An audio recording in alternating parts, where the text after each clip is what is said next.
Sebelum lanjut nonton video ini, jika kalian suka dengan channel Calon Profesional, silakan kalian support kami dengan cara subscribe dan klik tanda loncengnya. Silakan gunakan headset Anda untuk mendapatkan suara yang jernih. Selamat menonton.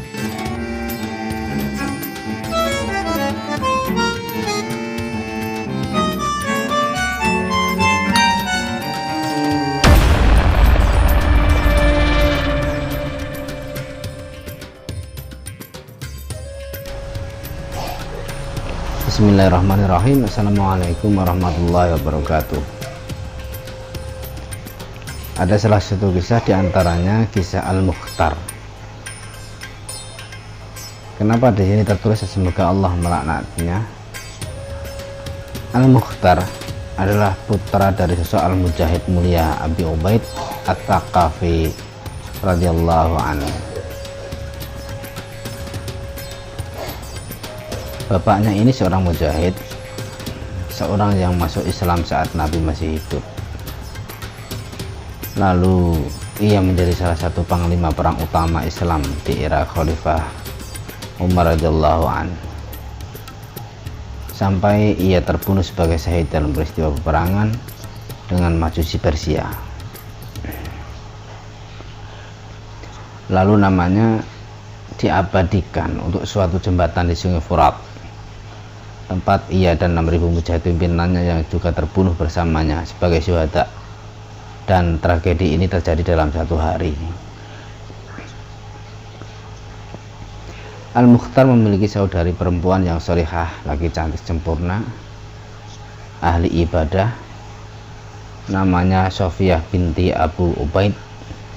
Sofiyah ini lalu menjadi istri sahabat Abdullah bin Umar, dan Sofiyah merupakan istri kesayangannya. Namun Sofiyah wafat saat Ibnu Umar masih hidup dan sebelum pecah pemberontakan saudaranya. Adapun pernikahan Sofiyah dengan Ibnu Umar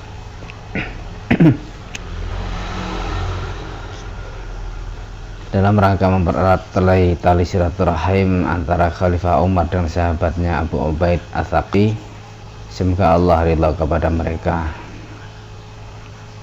Setelah bapaknya terbunuh, Al-Mukhtar tumbuh dan berkembang di lingkungan para sahabat di Madinah. Dan di sini Al-Mukhtar menikahi putri sahabat Ansar, yakni Ummu Thabit binti Samurah bin Jundub. Setelah itu Al-Mukhtar menetap di Syams, dan di sini dia menikahi Amrah binti Nu'man bin Ba'asyir. Saat itu sahabat An-Nu'man adalah gubernur salah satu wilayah di Syam. Setelah itu Al-Mukhtar pergi ke Madain, Irak, mengikuti pamannya yang merupakan sahabat Ali dan putranya Al-Hasan bin Ali radhiyallahu anhuma. Lalu setelah itu Al-Mukhtar menjadi pengikut sahabat Abdullah bin Az-Zubair radhiyallahu anhu. Sebelum mengaku Syiah, Al-Mukhtar ini asalnya seorang Nawasib, yaitu sekte Khawarij Syam yang membenci Ali. Kemudian saat dia mendengar konflik di Irak, ia pergi meninggalkan sahabat Abdullah bin Az-Zubair. Lalu dia memprovokasi massa Syiah dalam rangka menuntut para pembunuh Al-Husain bin Ali radhiyallahu an. Maka jadilah banyak kaum Syiah bodoh. Para tabi'in Kufah, beberapa orang sahabat Nabi menjadi pengikutnya. Pada fase ini Al-Mukhtar dipenjara oleh Ubaidullah bin Ziyad, sang gubernur Bani Umayyah di Kufah. Lalu iparnya Abdullah bin Umar menyurati Khalifah Zaid bin Muawiyah untuk membebaskannya. Setelah bebas, ia kembali ke Hijaz dan menjadi salah seorang sahabat Abdullah bin Az-Zubair, sampai akhirnya dia pergi ke lagi Kufah, dan kali ini dia ada di tengah para pendukungnya. Lalu ia berhasil mengalahkan Ibnu Ubaidullah bin Ziyad dan semua yang terlibat dalam pembunuhan Husain bin Ali.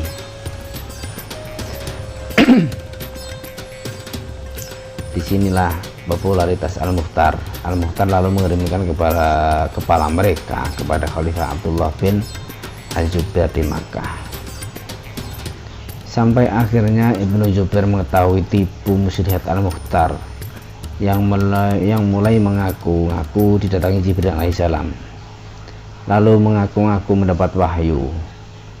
Maka sebagian besar para pengikutnya mempercayai kedustaannya ini, dan perkara ini ma'ruf dan terkenal luas saat itu. Ketika perkara ini sampai kepada iparnya Al-Mukhtar, yakni sahabat Abdullah bin Umar bin Khattab, yakni suami dari saudarinya Sofiyah binti Abu Ubaid, maka Abdullah bin Umar membenarkan wahyu yang diterima Al-Mukhtar. Ibnu Umar berkata membacakan firman Allah yang artinya sesungguhnya syaitan itu membisikkan kepada kawan-kawannya. Quran surat Al-An'am ayat 121. Aku katakan boleh membenarkan atas seorang yang mengaku-ngaku mendapat wahyu sebagaimana perbuatan Ibnu Umar ini, dan katakan sebagaimana dikatakan Ibnu Umar atas wahyunya. Setelah itu Khalifah Abdullah bin Az-Zubair mengutus saudaranya Mus'ab bin Az-Zubair ke Basrah selaku gubernur Irak untuk menumpas gerakan Al-Mukhtar. Sampai akhirnya Mus'ab mengalahkan Al-Mukhtar dan mengepungnya dan membunuhnya melalui peperangan di istananya di Kufah. Dalam peperangan itu Mus'ab berhasil membunuh dalam jumlah besar para pengikut Al-Mukhtar dan menawan ribuan lainnya, hingga ada sekitar 400 orang yang lain yang disidang Mus'ab. Maka Mus'ab menguji mereka satu persatu. Jika mereka bersaksi mengenai adanya wahyu yang diturunkan kepada Al-Mukhtar, maka Mus'ab langsung memenggal lehernya sampai dikatakan Mus'ab selesai memenggal leher pengikut Al-Mukhtar hanya dalam tempo 1 hari. Akhirnya tiba giliran 2 istri Al-Mukhtar yang disidang, yakni Ummu Sabit dan Amrah. Berkatalah Abu Mikhnaf, telah menceritakan kepadaku Abu Alqamah Al-Kushaimi bahwa Mus'ab mengutus orang kepada Ummu Sabit binti Samurah bin Jundub, salah satu istri dari Al-Mukhtar, dan juga mengutus kepada Amrah binti An-Nu'man bin Ba'ashir Al-Ansari yang juga istri dari Al-Mukhtar. Mus'ab bertanya kepada kedua istri Al-Mukhtar itu, apa yang kamu katakan mengenai Al-Mukhtar? Ummu Sabit menjawab, aku hanya mengatakan sebagaimana apa yang kalian katakan perihalnya. Maka mereka mengatakan, bebaskanlah dia. Kemudian mereka bertanya kepada Amrah bin An-Nu'man bin Ba'ashir mengenai suaminya Al-Mukhtar. Maka Amrah menjawab, semoga Allah merahmatinya, dia adalah salah satu dari hamba Allah yang soleh. Itu perkataan daripada istri Al-Mukhtar yang bernama Amrah bin An-Nu'man bin Ba'ashir. Maka Mus'ab mengurungnya dalam penjara. Lalu ia mengirim surat kepada Khalifah Abdullah bin Az-Zubair bahwa Amrah mengatakan Al-Mukhtar seorang nabi. Maka surat balasan dari Abdullah bin Az-Zubair, keluarkan dia dari penjara dan bunuhlah. Akhirnya Mus'ab mengeluarnya dan membawanya keluar antara Al-Hairah dan Kufah sebelum Al-Atamah. Maka Amrah ditebas dengan 3 tebasan pedang.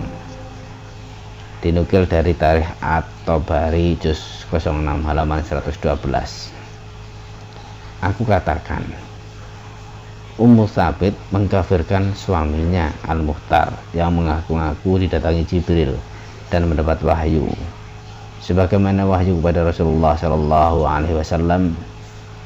Pengkafiran atas Al-Mukhtar sampai pemerangannya merupakan pendapat para sahabat dan tabi'in saat itu. Adapun Amrah binti Nu'man bin Ba'ashir, maka dia tidak mengkafirkan suaminya yang mengaku-ngaku mendapat wahyu.